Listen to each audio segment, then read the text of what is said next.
Kata Allah, ciri orang beriman itu, sebentar, kita beriman tidak hari ini? Saya ulangi, beriman tidak? Yakin? Berarti ayat ini untuk kita. Kata para ulama, kalau ngaji Quran, buka mushafnya, posisikan semua ayat itu ditujukan kepada kita. Ini yang akan membantu kita lebih khusyuk dalam membaca Quran. Jadi jangan baca begitu saja, rasakan Allah yang sedang berbicara dengan kita. Bapak Ibu kalau terpisah misalnya dengan anak-anak, anak sekolah di Amerika sudah 20 tahun, kemudian kirim surat, tenang tidak? Kirim kabar, senang tidak? Kirim surat, tenang tidak Bu? Senang ya? Saya mau tanya, Ibu Bapak sekalian, Al-Quran itu ada berapa surat? 114 surat. Semuanya disebut dengan surat. Jadi surat itu diturunkan oleh Allah untuk kita. Jadi itu surat-surat dari Allah untuk kita. Bukan sekedar dibaca, tapi dirasakan bahwa Allah sedang kirim surat kepada kita ini. Sedang dibimbing kita, diberikan kabar gembira. Gak pernah lihat tapi dikirimin surat. Apa kata Allah? Wa ma kana al-mu'minuna liyanfiru kaffah. Hei, ciri insan beriman itu tidak harus berjuang semua ke medan perang. Itu pun kalau ada tuntutannya. Falaula nafara min kulli firqatin minhum ta'ifah. Ini poinnya. Liyatafaqahu fid-din. Allah menyampaikan, maka aku tunjukkan ada satu amalan yang nilainya setara dengan jihad fi sabilillah di medan juang. Bahkan nanti komentar Al-Imam Al-Maraghi, beliau punya tafsir namanya Tafsir Al-Maraghi. Itu komentarnya. Jadi kalau ada pun kegiatan, kemudian saat yang bersamaan ada yang tidak ikut dan memilih mengamalkan yang ini, itu nilainya sama dengan yang berjuang.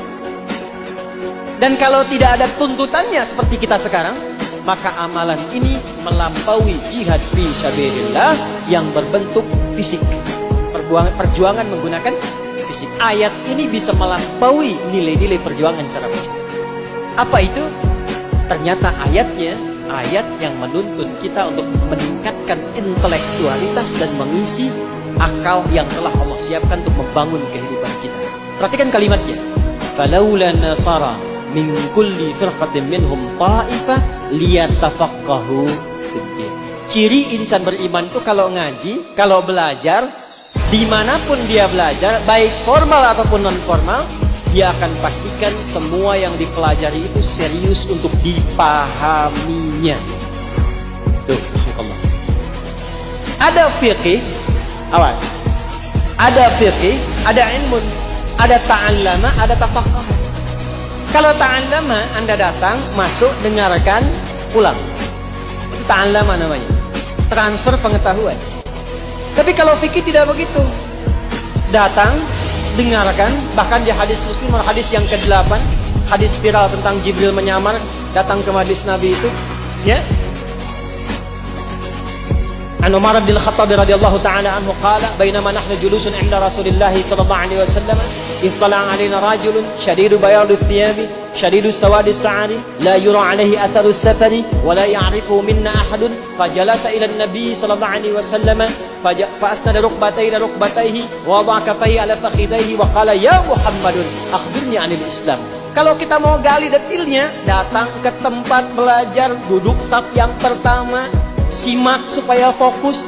Jadi kalau di depan guru itu nggak mungkin bisa bikin status, fokus. Belakang masih selfie, ceplik lagi pengajian sama Ustaz Adi. Depan fokus. Dan yang menarik, ciri insan beriman itu kalau belajar, pastikan kata Quran sampai paham, sampai mengerti. Jangan tinggalkan tempat kita belajar sampai paham, sampai mengerti. Dan hebatnya apa? Nggak berhenti di sini. Inilah indahnya Islam. Jangan pernah mendapatkan ajaran dalam Islam, pesan Quran, kecuali Anda bagikan kebaikannya pada setiap tempat yang kita pijak. Maka ujung ayatnya ditutup waliyunziru qaumahum idza raja'u ilaihim la'andahum yahdharun. Kalau kamu sudah paham, sudah ngerti, sudah pintar, sudah jadi pakar, pulang ke negeri kamu. Pulang ke kampung kamu. Share ilmunya, ajarkan yang baik supaya tempat yang kita pijak terbantu kemakmurannya, sukses, hebat, menginspirasi dan masyarakatnya menjadi masyarakat yang berilmu. Ini yang menjadikan saya selalu memberikan pesan pada teman-teman diaspora kita. Kalau sudah pintar, belajar di luar, pulang, bangun negeri. Cintai Indonesia ini amanah besar dari Allah. Merdekanya Indonesia dengan kalimat Allahu Akbar atas berkat rahmat Allah yang Maha Kuasa. Dan dengan didorongkan oleh keinginan luhur. Dari dulu sudah ada keinginan luhur. Hanya berkat dan rahmat Allah itu belum didapatkan. Karena itu ketika didapatkan di bulan Ramadan, Jumat kita deklarasi itu. Jangan dibatasi Jalan Pegangsaan Timur nomor 56. Nomor 56 itu menunjukkan kepemilikan. Rumahnya Syekh Faraj bin Marta. Itu pengusaha cinta NKRI keturunan Yaman mewakafkan rumahnya untuk proklamasi. Karena itu proklamasinya atas berkat rahmat Allah yang Maha Kuasa. Amanah Allah kepada kita anak negeri, belajar yang pintar, jadi pakar, belajar ilmu pengetahuan, belajar hukum, belajar ekonomi, belajar jadi insinyur. Silahkan menebar kemanapun. Kalau sudah pintar, pulang, bangun negeri. Itu amanah Quran. Jadi kalau kita tarik ke spirit halal bihalal, kita berkomitmen hari ini, siapapun yang ikut halal bihalal, maka di antara komitmen jauhnya yang kita tarik sekarang mendekat adalah peserta semua kita berkomitmen untuk lebih pintar.